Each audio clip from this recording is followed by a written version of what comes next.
Hello, everyone, and welcome to the Circle of the World podcast, where we discuss Joe Abercrombie's First Law series.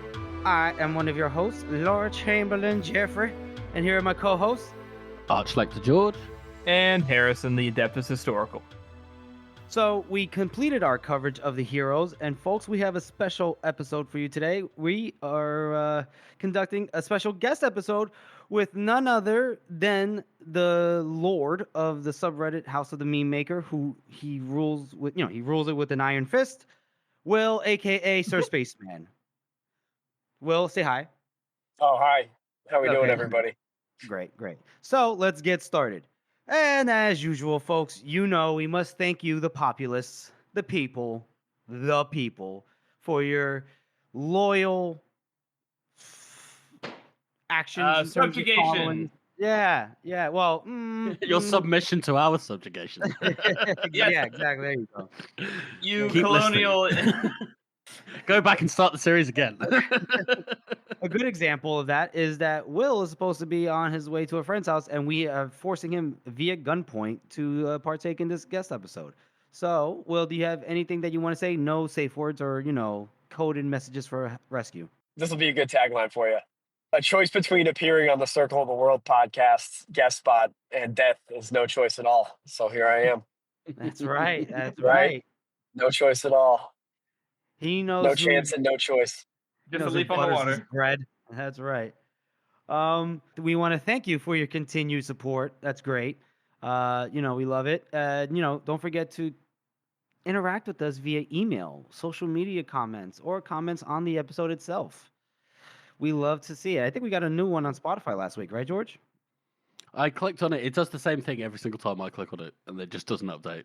So I don't know. You'll have to look. I'll look. I did see a couple of weeks ago that all of our mutual friends, Bloody Niner, put a comment on that said they didn't know that you got Vin Diesel to do a voice, a cameo in the episode when I was doing my Shivers impersonation. But I'll take that as a compliment. Shivers was like firmly. So, Did you guys do Ishri in when you did Best Earth Cold? Yes, did we do it? Yeah, we did. Did you guys do Glamour Golden? no, Or are you saving? We did do Are Glamour you Golden. saving? We talked about it before the podcast. We're saving him. Yeah. That's why we did Kim Ironhead, but we didn't do Glamour Golden because Glamour Golden is going to be in Red Country. Save him. So. Yeah, exactly. Yeah. I don't know. I don't think so. That's fine. Did you guys do? Did you guys do Bridian Flood as a character spot? Deep and Flood. Yeah, I thought we did. Am I crazy? I feel like you did. Yeah, we did do Flood. We did do Flood because I accused him of being. Yeah, I talked about him as if he was a coward. Yeah, he is a coward. He's a piece of shit. Yeah, he is a piece of shit. Yeah, you agree with me? I 100% agree. Huh? Terrible. No, I don't think so. Flood did what pretty much any other guy in the North would have done, and then he came in and said, "Hey, basically, like, you okay, buddy? Okay, cool. Yeah. Look at this guy. He's a fucking hero. Oh my God. Give him a name." When you guys were covering it, I had forgot that Beck confessed to Craw that he killed Reft and didn't do any of this stuff. I totally forgot about that. Oh, really? Yeah, I did not. I know. I also haven't read them. It's time for a reread. Time, yeah. But for some reason I thought that Beck just kept it completely secret and never said a word about it and just went home. And I didn't know that I forgot that Craw knew that. And Beck's a straight edge, bro. Yeah, he is a straight edge. Straightest of the straights. He definitely has the happiest ending out of for sure. all the First Law characters, I think, hands down. Oh yeah, for sure, absolutely. All of them? Yeah. I don't know. I don't know about all of them. Who else has like a Kulakta gets a pretty good ending. Yeah, I don't know about that, man, but all right. He does still have to go back and live in some random northern village in like a shack. Listen, Kulakta literally. Kulakta won Game of Thrones. Yeah. He has one of the most beautiful girls in the world. He has a loyal daughter. I'm just saying. Kulakta. Yeah, that's true. He's got it better What's than so most. funny to me, this cracks me up, is that Galactus sat the whole thing out, like he chilled it like a lake house the whole time, and then like Savine had to go through everything, and he didn't have to deal with him and Artie didn't have to deal with any of it. They were just like, "Great job, Savine. You did a really great job, sweetie." He came back and took all the credit. Yeah, she's like, "Do you know what I've been through?" And he's like, "Not really." He's like, Have- well, you kind of put yourself in that mess, and well, Have you that's ever true. Have you ever heard of my time in the Emperor's dungeons? He's still pulling Oh, that. yeah. It's not as bad as my time in the camps. Exactly. The camps in England. We didn't come to an agreement on the character spot, right? I took off my headphones. I mean, we could do. You know what we're gonna do? The character spot is gonna be SerSpaceman. You know what is this? When it's time for the character spot, I'm just gonna put Will on the spot. I'm like, decide now, pick, talk. No, he's had to prepare. No, I can think. I'll think of something. I'm better on the spot than I am. You know what's funny though is that Will is like, normally when we talk to Will, he's like prepared. He's not prepared this time. He's on the road. He's weak. What I think we should do first is just kind of do the community interaction segment, and we normally talk about the memeing every chapter soiree, and well, as luck would have it, we have the man behind it all. So, Will, why don't you talk about the memeing every chapter? What would you call it? Contest or whatever you would call it? Idea. So we got a couple. I got to post. I was kind of derelict for the last 2 weeks, I think, but I got to post another slate. And I'm just gonna try to wrap the whole book. I think I only have like 8 chapters left, so I'm just gonna send it. But I tried something new this time around, and I wanted to see if we could free for all every single chapter of the heroes, and it was hit or miss. I think I'm definitely going to go back for Red Country to scheduling people for a meme each day. Okay. And just it was a lot of work to do for the first 3 books, but it was so good because then everybody did one, and then we have like every chapter was memed. Whereas I think in this case there were a lot of holes that could have been filled if we had done some scheduling in advance. It's just tougher when you're putting blast messages out like, "Hey, everybody, do this," instead of like having specific, "Hey, plan this, plan that." So we'll definitely be going back to that. You got to fill every single slot and make sure it's all ready to go, and then fill in if somebody doesn't post and do all that stuff. Space out, like I spaced it out in a way that I think I was only doing like 4 a week. And like the one good thing about doing the free for alls is that I was able to kind of keep pace with the podcast. And I think when you do it daily, there's just kind of no way to stay on track. But no, I'm definitely going back to it though. I think that it's fun to be synced up, but I'd rather more people. More memes, I should say, because it's usually the same 6 people that sign up for all the chapters. It's like TML 49, and now it'll be Crates of Bigfoot. And active right now. We've had some good people. Yeah, we got some dedicated posters there. We love George always like picks out the best ones, and there's been a recent like phase where it's just like all Donald Trump centric, and it's just like, man. I mean, I'm the fan. It's just it's something, I like that Pat's meme. We're not a political page at all, but I like the Pat's meme that came up, and I'm like, I'm telling you right now, the House of the Meme Maker may not endorse a particular political party or candidate, but it is Pat's Nation. Pat's Nation. House of the Meme Maker does full-throatedly endorse Tom Brady, even though he kind of sucks. And full-throatedly. Full-throated. Just got to add that reference for the theme that we've had for this whole last couple chapters with blowjobs or whatever, on their knees. Not a blowjob. Exactly, not a blowjob. Not this time. Not this time. All right.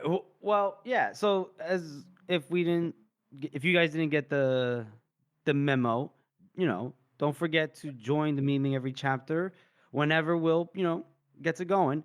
No slacking off. We don't appreciate slackers here. Yeah. But yeah. Yeah, So, you might as Except well us. just not even We listen. I stopped mean, posting actually, memes, so please listen. we're the slackers now. that is very true. We are. Fuck. You got me. Well, we can't post technically, so. Yeah. I made a couple, and then people didn't post it in time, and I was just like, "Oh, okay." I always forget you guys are not able to touch Reddit. Yeah, Mhm. we've been banished. Yeah. It's beyond your Embargoed. power. Unfortunately, but we're gonna try to weasel our way back in there. We're still here, even though. Exactly. So let's kind of get this conversation going. Yeah, let's do it. So Harrison, George, do you have any specific questions that you want to ask Will to start this off? Wait, to be totally honest, it's not even specifically about the book, but I was curious to see. I didn't look, to be honest. I'm a selfless bastard, but are you going to be going to go see Joe whenever he comes into a relative area of you, Will? No, I could not. I couldn't make New York work to go see Joe. And he was gonna be. I forget what other locations he was gonna be in, but I just couldn't swing, unfortunately. I mean, it's a similar situation to me. I mean, I was going to go to the one in Edinburgh, but then I'd have to get a flight and then a train, and it's just Well, we like can fly. I don't know. Would you fly to Glasgow and then I would if it was ScotRail? feasible and I Yeah, didn't have to spend like yeah. £300 on it, then I would. Yeah. I know, and that's kind of the thing too. Is like I could fly to New York, or I could take the Amtrak, or I could drive. But I would have to take too many days off in a row, and it's just and it's around the wrong time of year too. I can't really make anything happen then. It's just tough. Yeah. I did want to though. I really looked into it. Same thing with the meetup. You did? That's so sweet. That is I so d- sweet. That I really did look at it. I did. Yeah. It's just it's a big time of the year. We got our annual town meeting and our town elections right around then, and I'm just stretched. Swamped is what they say. Yeah. Oh, you got that right. What I was gonna say was we'll be thinking about you. We'll be thinking of you, Will, when we're at our respective book signing events. Oh, I hope so. God, I Don't hope you so. I'll be like, can you Tell him. sign this SerSpaceman? Yes. Maybe like Tell him, Joe would yeah. be like, oh, you mean the head of House of Meme Maker? That fucking meme guy. What the hell?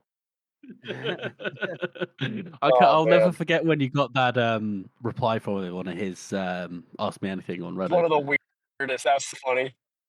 It was an Absolutely incredible surreal reply as moment on his AMA. Yeah, I was like, do you know? Are you aware of the existence of House of the Meme Maker? And if so, what do you like? Are you proud or horrified? And he said something like, "You've gone beyond pride," or I forget what the hell he said. I think And he said you've gone to a place beyond which I do yeah. not know where. yeah.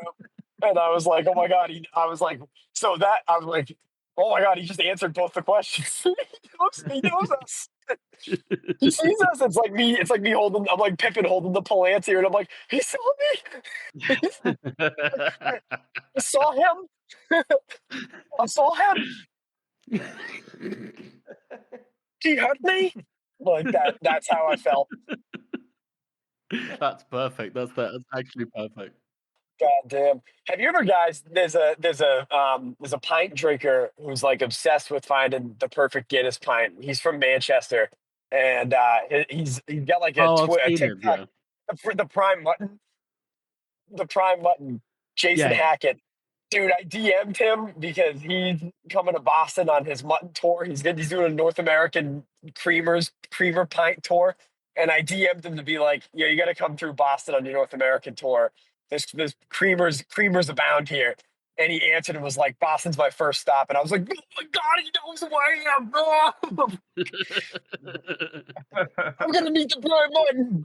Yeah, and if you haven't heard of this guy, look up the prime mutton. Absolutely. Mutton. That guy is a lad's lad. He's a gentleman. Love A that. scholar. Well, Will, you talked about how you haven't listened to or read much of the series at all lately, which is very disappointing. You should be like the rest of us and read it every single moment of the day. But is there? You mentioned how you forgot a moment. Is there any other moments that you've forgotten about that we can enlighten you on? How am I gonna know a moment that I've forgotten about? How would I possibly? All right. Well, that answers that question. Harrison's an idiot. I got it. Hold on, that's all right. Maybe what Harrison meant to say was, what are some moments that we discussed that prompted you to be like, oh, that's right, that happened? Oh, definitely. There was something that I had come across. That it was like an exchange that I didn't remember. I think it might have been when when Baez is when Baez basically relieves Croy of command. Is he using high art on him? I always think he has because of the way Yeah, that I never noticed that. that's You why think- I love it so much because he's like Yeah. he's like standing against a gale. He's standing against Baez's force of will, which most people 'Cause like just immediately Finrey cower says to. that, right? Finrey Oh. says that he looks like he's standing against a storm or something. Oh, right. Okay, so you're talking about right before he releases when Croy is like, fuck it, I'm calling an end to this, that part? Yeah, Yep. you can't fire me, I quit. No, before that. Oh, But yeah. I know what you're talking about. Yeah. That's where when Bias is what do you call it, Harrison? You call it like his will or like his force of will, right? Yeah, well, because Baez in the beginning of the series says, my abilities were fire, force, and will. So it's like his will is, and it's what he does. I think whenever he is like, you know who I am, and everyone goes, oh, sorry, Baez, sorry. And that's what that is. It's him putting like pressure on people. It was past the heroes, or is this not yet? Is this spoiler free? Fuck it, we are. Yeah, fuck it. Go ahead. Okay, Go ahead. free fire, open fire. Does he do that at the Solar Society when Savine sees him? Does he use high art on her to make her feel sick when she's talking to him? Or at least she feels like a crushing pressure. Yes, I he feel does. Yeah. I think so. That's weird. I never thought about it like that, but yeah, that does make sense. Because that is the only time he's the only character when people talk to him, they feel this crushing pressure, and it's not just because he's so intimidating. It's because he's doing other things. As much as like everyone asks, like, why does Baez like only able to do some crazy firepower stuff, and then like Yulwei is able to be invisible all through Kanta? Well, because he does do weaker types of magic all the time. It's just he would never admit that he does, But he says in the beginning, my powers are will, force, and fire. And the only one we don't actively see him use, on like this very obvious, is will, because it's like Yulwei's invisibility. You would never know unless you knew what he could do. That makes sense as well, because you can always, whenever somebody's been exposed to his full powers, whenever he's blown somebody up or blown up the trees or something like that, they always say they feel the same crushing pressure. Yes. Yeah, yes. It's a side effect. Yeah, like it's a side effect of him using his art. Yeah. An Like if aura you're in that the he range puts off. of the area. I never thought I'm gonna have to reread Age of Madness now with that in mind. That's interesting. Yeah, I haven't. Just with Yulwei's invisibility, he's kind of got it always passively on, I think he does it to Ricker as well on the hero. He tries. That's why I said inside of the that's why I said inside of our chapter read through, like only 2 people were able to stand up to him, and ironically, were in the same exact spot, and I think that's really cool. That is funny. I reckon it's just because he's tired from running up that hill. yeah, maybe. Or there's power at the heroes that negates the effects of his magic. Who knows? Ooh, possibly. We don't really know. We don't really know what the heroes are, do we? No, but Baez would totally be like, wipe these stones out of the. Yeah, seriously, raise this area. Fire the cannons. That's the only reason why he brought the cannons. He was like, "Yeah, go on, shoot at those stones." What does he say to when they do blow up one of the stones and they kill Splitfoot and all that? He's like, "We didn't come here to destroy stones," and it's like, "Well, did you though? Maybe you did." Maybe that's like a misdirection. Yeah, maybe that's the basis for the entire war with the North because of he wants to get rid of those stones. I was saying I was listening to your episode today, and I had forgotten too that Tunney gets new recruits when they're going to Styria. Forrest is like, "We're going to Styria," and Tunney's like, "Oh no!" And he's like, "And check this out!" And it's 4 green as grass boys again. I totally forgotten about that. It's so funny. I feel like that's just a thing for Tunney. That's just his entire life. It's just like, here's 4 new recruits and they all die in a week. And he's just like, all right, guys, come on. I also didn't realize how fast the turnaround was from the north to invading Styria 3 times. Like, it was like immediate. And Yeah, you're right. You're right. I didn't really get. It makes sense too, though. They have the war, right? And assuming they get there, they land. It takes some time, roughly 9 years after the end of the original trilogy, because the Heroes takes place 8 years after the end of the original trilogy. So that would give it about that would give those 3 wars about 22 years to mature, 20 years to mature. Actually, 20 years of 3 wars, roughly back to back. Three wars. I wouldn't say they're back to back. They probably retreated for a while to regroup. And you wouldn't call it 3 wars if it was all back to back. It would just be one. That's true. One happens right before the beginning of Age of Madness, because remember, Broad comes back from war at the very beginning. Right. And then one happens here, so there must be one right in the middle. Scaling the walls of what was the place he was at? I forget which city it was. Oh God, let me look at my map. Massalia? No. Yeah, it was. I think it was Massalia. One of them. It's Massalia. He definitely mentions Massalia. Yeah, Latterman got his Latterman tattoos. That's right. I do like it. I'm looking forward to Age of Madness and all the new characters. It's going to be. Oh, you guys are gonna have so much fun, dude! It's gonna be a blast. Not Jeff. Jeff doesn't like the Age of Madness very much. No, he's going to though. I like it. I like it more the trilogy. More fool him, you know. Fool me, yeah. You might be right. Who knows? I might be a goofball. No, I don't know what I really Wisdom of Crowds kind of left a sour. I think I got to listen to it again and let it. You do. Listen to it with a completely open mind. Yeah, exactly. Tabula rasa. Just like I have no idea what's going to happen, and it's my first time. I find Wisdom of Crowds funny because I liked the first half less than I like the second. Like I like the ending, but I don't like how it all happens in the beginning of the book. I agree. I do too. Because it feels a little rushed, I guess.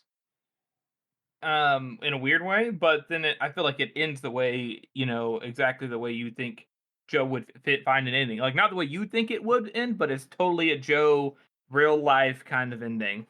I feel like the Heroes is such an even book. Like, I feel like it's so symmetrical, and I feel like I think the Heroes is his most tightly written book. Like, I think 100%.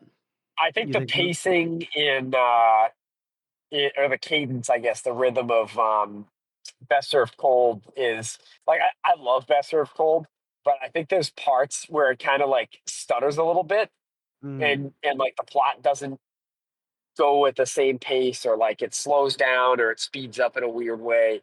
Like I felt like all the stuff with Faithful Carpi and that whole like Morvir and Day thing, I felt like the pacing on that section is a little weird compared to like Cardati's. Like you're just like Cardati's happened, and there's no like I don't know. There's just no way that you're gonna up that, or like that's like the pinnacle of the book, right? The book just peaks right there. But I don't think the Heroes. I don't think the Heroes peaks. I don't think there's like. I don't know if I'd agree with that. Well, I think what Will's saying. I think what Will's saying is that like it's just from start to finish, it's bang high level. I think. Yeah. Right. Yeah. Exactly. That does beg the question, Will. I mean, I think we all have our moments, right? But what is like we can discuss this more in depth. But in each book, what do you think like the best scene? I don't want to say moment. That's too small. But like the best scene, section, chapter, in each of the books. Because like you said, Cardati's, I think everybody would agree that's the best part of Best Served Cold. At least that's the general opinion. Donnie's might be my favorite scene of the entire first lot. Honestly, I hate to It's like, crazy. It but is honestly so insane. I think in the Blade itself, I think the best scene for me is Logan and Pharaoh running through the Agrion, and then Right. Baez Yeah. blowing up a practical. That to me, that like I felt like the book. It took me a while to read it. I remember taking a long time to read the book, and I felt like I wasn't really understanding these places. And like, then you kind of get to see the whole city with them running Yep. across the rooftops. It felt like a real place. I was like, they got to get from here to here, and then they're going to get there. What's going to happen? Because I was like, well, like basically the police are chasing them, and they're going to like the main, the richest part of town where there's like the most police. Like, what are they doing? And then they finally get there. Like all this shit happens. It's like set piece, set piece, set piece. Logan like falls through something or whatever, and Pharaoh has to grab him, and like it's all this action. And then he fights um oh my god, what's the stone shitter? And the other guy, like that, you get a mini boss fight, and then they finally make it to Baez's room. And you're like, what the fuck are they gonna do now? Like they're cornered, and then Baez blows the dude up, and I was like, all right, we're playing. I get it. I think in before they're hanged, I think the best scene is the lead up to West pushing Ladislaw off a cliff. Yeah. Either Okay. that, That's either interesting. that, or the Mm. scenes leading up to when Glocta has to capture Shickle the Eater. No, I think my favorite part of Best Served Cold was either West getting his name, like leading up to that, or um, Glocta figuring out how to deal with Shickle and like dealing with the traders and dealing with the politics in Dagska. I think that's all really cool shit. Um, and then I think in Last Argument of Kings, I think Baez consolidating power around Giselle at the end is the best stuff. Yeah. That's so cool. Like it's just so you're like, wow, they did it. They beat the Gurkish, but at what like miserable fucking cost? And then Giselle kind of protests it, and Baez is like, "Shut up, you fucking tool! Like you're mine, boy." You feel your guts twisting, like you're just gonna die of a bad belly someday, and no one's gonna know why, and it's gonna be me. Oh. Ah. Yeah, it's so evil. And then I think Best Served Cold Cardani's obviously, and then the heroes. Um, I love the first casualties section. It's just so good. Oh yeah. Yeah. It's such a groundbreaking moment because that shit he does. Like my buddy's reading them right now, and he got to that chapter and was like, "Damn, this is a new ball game." Like Joe's up the game. This is It's he's definitely a turning point in the whole series, isn't it? it Where so is, and it's so for the better. It's so for the better. He found something he's really fucking good at. And then Red Country, I feel like my favorite scene is Casca's fucking villain monologue when they fight the dragon people and go on a rampage through yeah, their Oh, 100%. dragon people town. And right. he just goes full mask off, super villain I and love that. I monologue. love how Koska Yeah, just morphed into this villain. I think that's dude, incredible. monologuing to Werdener before he goes friendly, and Yeah. friendly just fucking hatchets him. You're like, oh, a little hatred.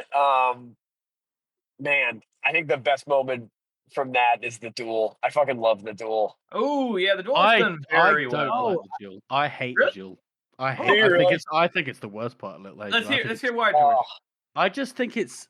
I know that it's the whole Leo getting beaten and his whole like ego being broken down and all that, but I just feel like it's a bit tedious.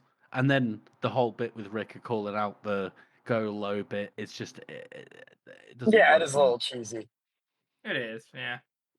For me, the best bit in Little Hatred is when Savine is escaping the factory at the Oh, beginning how of can I forget she was in the riot. Valbec? Yeah, That part is that's very cool. intense. Good point, George. His little people chapter in Valbec is crazy during the riot. Yeah. Oh, right.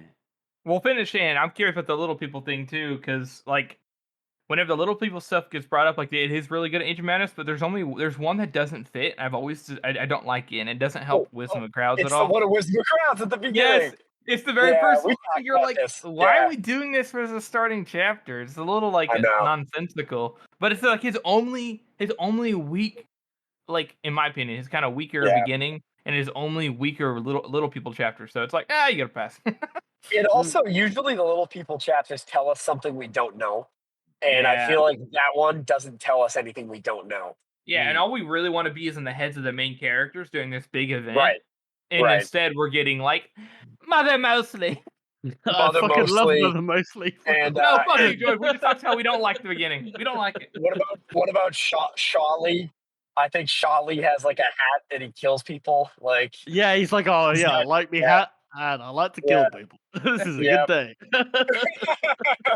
What a wonderful day.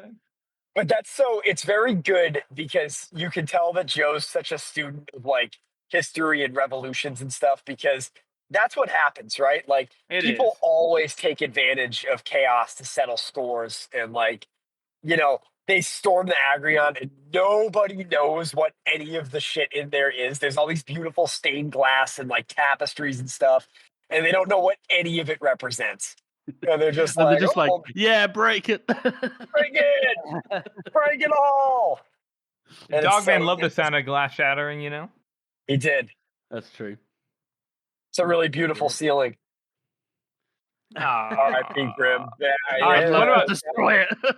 What about the trouble with peace, Will? What's your favorite part in there? I mean, the whole battle of Stauffenberg. It's so cool. It's so cool. Yeah. It's the best battle. I honestly wish that the book ended with that without having like the Great Change start. I wish it just ended with Stauffenberg. That would have been awesome. And been like, wow, we're on an absolute high. Instead of like knowing that the high is over. Like, I wish we got to like ride that in any other like trilogy, that would be the end point. That would be right. Yeah. Right. But you don't get to enjoy anything. Which is like with a lot of historical films where the protagonist wins, whoever it might be, and then it's like, and then 2 years later they were overthrown and killed. Right. Never the slightest peace, eh? Never a moment of peace, eh, Captain? I say that all the time at work. You do, Will? You do? I do. Will, that makes me so happy. I say that all the time at work, too, and people are like looking at me, I'm like, why do you always say that? You can never understand. Yeah. You can never have too many first law quotes. All right. They're just innocuous enough to fit into real life, aren't they? Exactly. Just barely. Unless you can never have too many first law quotes, unless they're being said by enemies and they're all pointed at you. Oh, it fits so well. What about Wisdom of the Crowd? Since I know you don't like it that much, Dude, probably the scene where they're trying to get Orso out of, I almost said King's Landing, out of Adua. Oh, that heartbreaking scene. Fuck. Dude, it's all so good. Like the Gorse sacrifice and Tunny and Hildy and everybody, Vic, all of them being like, "We love you, Orso. We're the." It felt like almost like a I don't even know how to describe it. Like a cartoon where you've got like it felt like Avatar: The Last Airbender, where you've got like Team Avatar, and it's all these like people that it's like Zuko and Toph, Sokka and Katara and like and Iroh, and you're like, we're all Team Avatar. We're gonna get you out of here, boy.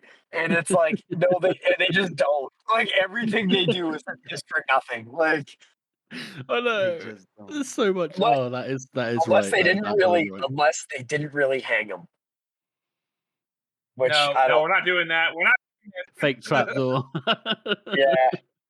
Yeah. No, Orso's definitely dead. That's too on. It's too on brand. It's too on brand. Like I can't see him being like, pump fake. Like Orso's been alive the whole time and he's like in hiding.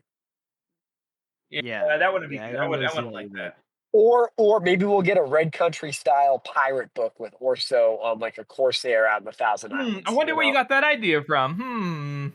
Must be from nothing. Did somebody say that? Yeah, Bloody Nine said something. Who did? Did he? Oh, Bloody Nine said. Did he actually? Yeah, remember? I think he definitely said a pirate book, but not with I know Orso. he said pirate book. I would love to see Orso. I also Also being Captain Jack Sparrow again. Yeah, I was a big fan of Live Ship Traders by Robin Hobb, and Yes, that would they're be very good. a cool. Oh my god, it's so good. I think last time we talked, I had only read the Farseer trilogy, and then I read Live Ship after, and I was like, "Whoa, what the hell?" Man, that shit gets rough sometimes, doesn't it? Dude, change of pace, fucking whiplash between those two series. I actually didn't. I haven't finished the whole, Fits in the Fool, whatever. Like, I haven't read any of those. You should. I just got. I We know. I can't should. talk about it until you I finish. know. I gotta All right. read. Yeah. Sorry, move getting on. back on track here. What about Sharp Ends? The last one. I love the Fool jobs, but I think obviously like Made of Monsters, so just crazy, Made of Monsters. just crazy. It is. I So like good. Locker's one as well, though. I think Locker's one is Yes, beautiful bastard. Mm-hmm. My name's Salem was a good one. Ruse, Glockta. You know me. I'm your friend, Glockta. I'm your friend. Yeah. While he smashes his fingers apart with fucking hammers or whatever. A Whatever he whale. does. No, he just has him beaten. He's his friend. Oh, does he just have him beaten? Yeah. Yeah, that's all he needs. That's nice. That's nice. Whose fingers does he smash with a hammer? Many others. That was. I think you're getting that confused with Best of That's Cold. Severide? No, they do. Oh, fuck Gaba. Gobba, yeah. Oh, Gaba. I always forget about Gaba. Well, yeah, but then with Several, he did cut his He fingers. cut his fingers off with a cuts his cleaver. fingers off. Yeah. That is one of the most gruesome descriptions of someone getting their fingers cut off I've ever heard in my life. It's just horrible. Yeah. Especially when Artie reaches up and finds a bit in her hair, and she's like, he's like shaving his fingers down. Like I can imagine like the first clip taking like your fingernail off, and you're like, and then the next one getting your other fingers, and you're like, he's going down the fingers, and I'm like, dude, what the fuck? Like he's just shortening his fingers. Like, what is this, Davos Seaworth? Like, leave him alone. Leave his fingies alone. Leave the fingies alone. I want to just kind of take a break here, and it was good thing that we have Will here, king of the House of the Meme Maker subreddit. But it's time for our best meme of the week, Georgie boy. That's you, and I guess with Will, take it away. Yeah. So I can't even fucking pronounce his name. Is it Sabisha? I think that's how it's pronounced. Sabisha. I don't know. You know what I mean. It'll be in the description. You guys can find it. It's fine. And it's a fucking SpongeBob meme. So, can you guys see this? By the way, I'll cut this bit out. But yeah. So, the nice SpongeBob Reeve-Rum when tasked with poisoning a banker. Oh my god! Morphea when it's time to poison every Styrian leader. And then Morphea when an apprentice or acquaintance, or frankly, any relations that's slightly out of line. Yeah, fucking jacked out of his mind. That's all he's good at. He was just killing his apprentices and his family and his friends.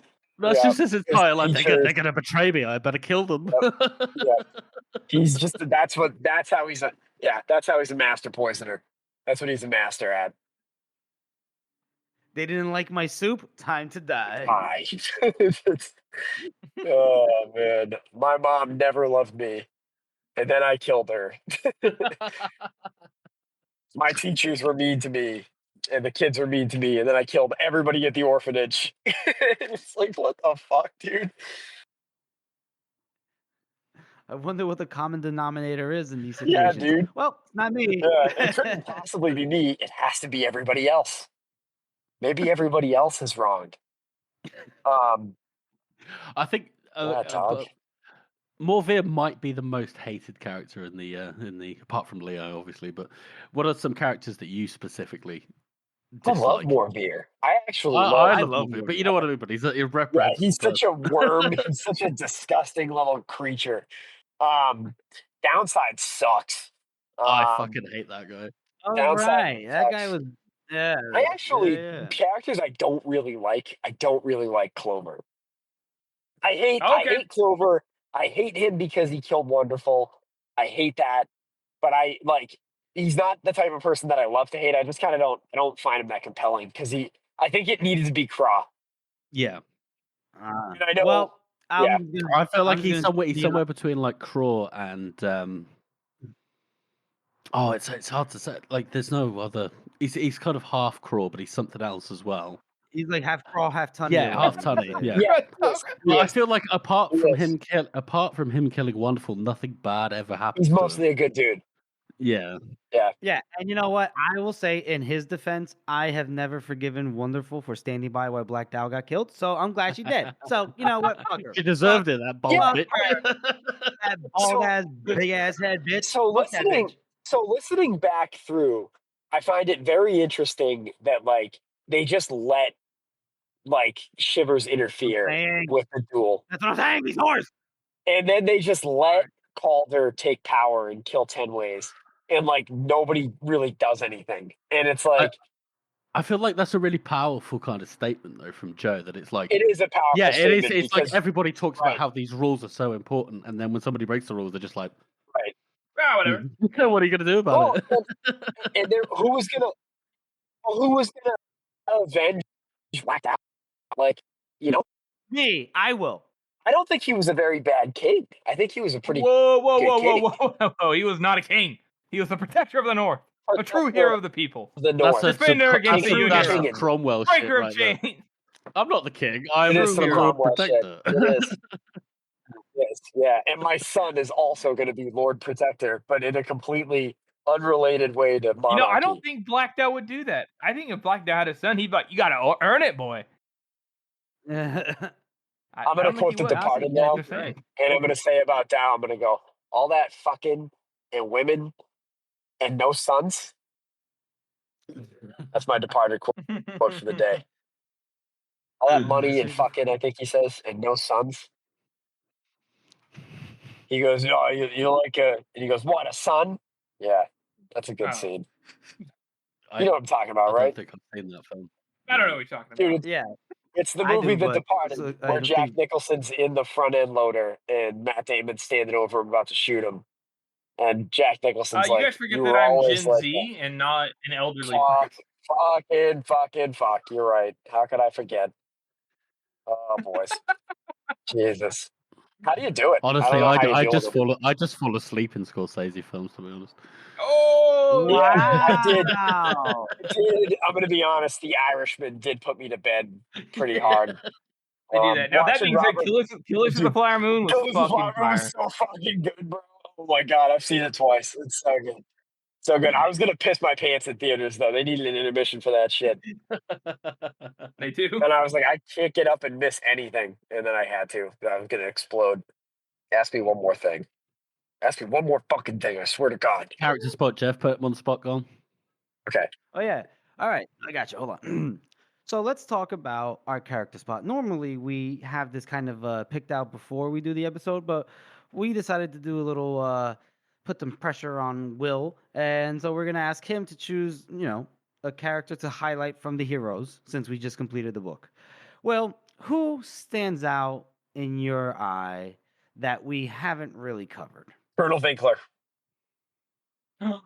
Wow, that was quick. Jeff Okay. loves Colonel Winkler. I mean, George loves Colonel Winkler. Of course he does, because he's British. Oh, and pompous. Winkler's the one that is wounded at the beginning of the characters, right? Yeah, okay, yeah. No, he's definitely. I love him. I think it's great. He's so good. And I love the juxtaposition between him and Colonel Wetterland, right? Like Right. Wetterland's such a trashy little scumbag, and Winkler's like, I'm putting the team on my back, riding my fucking hurt horse. Yes. I got like a gut wound. I'm done. It stinks. Like, I'm not gonna make it. And I do like also the one that's like, I've got I shouldn't have spent so much money on that fancy sword. Wasn't that? Oh, that was the guy. That was Wetterland, I think. That was Wetterland. That's No. Was that Wetterland? No, that was Captain Lasmark. Right, of course. Yeah. With the Yeah. Rostock regiment. He's like, God, I wish I didn't buy this sword and even get to draw it. Yeah, because that's the one where he was in the field of barley when when Glamour guys charge across. Yeah, that's right. He was the first casualty, I think, in that set, and he gets killed by light sleep, I think. Yeah. Yeah, Winkler, though, Um, I do like that they yell to Jallenhorn. They're like, Colonel Winkler is dead. And I'm like, you probably have like 4 other colonels. Who cares about Colonel Winkler? Like, what? Um, like, that's what's going to Damn. cause you to turn around and retreat. And Jallenhorn's like, no, I must die. oh god, gotta go now. See ya. Bye. I will do what I must. He's got like that northern, I don't know what his accent is that he does for Jallenhorn. I think it's Newcastle. Is it? Yeah. Newcastle. Yeah. Okay. Newcastle, dude, the Geordies. I spent time amongst Jordy. the Geordies for a day last year, and I couldn't understand a word they were saying.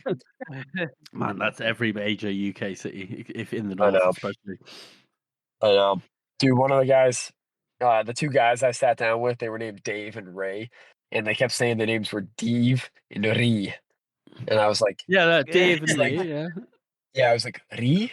He's like Ree, Rey, Ree, and I'm like, oh, Ray, what the Ray? That shouldn't be that hard. All right, boys. I just arrived at my destination. Thank you for Do the accompanying outro. me. It's all good. Really. Yeah, do Well, it. thank you Yeah, for joining us, Will. Yeah, Guys, we had a thanks good for time having talking. me. Appreciate it, Will. Thanks for having me. As always. Keep an Thank you. eye out. I'm gonna start putting out the feelers for the calendar for maybe every chapter of Red Country. I don't know when. I'll coordinate with you Sweet. guys and see when you're planning on starting. But I'm gonna Yeah. try to put the calendar Sweet. together now, and then that way we'll eclipse each other when we're going through.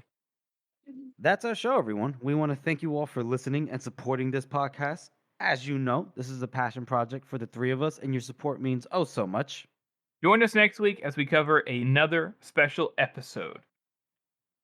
And make sure you follow us on all of our social media or shoot us an email at circleoftheworldpodcast@gmail.com. And if you haven't already, please subscribe to our podcast on Apple Podcasts, Spotify, or wherever you get your podcast from. And please make sure to rate and review this podcast. Thank you all again for listening. My name is Will, and I didn't make a recording for the end, so screw you, Circle of the World Podcast. I'm in a big fat jerk.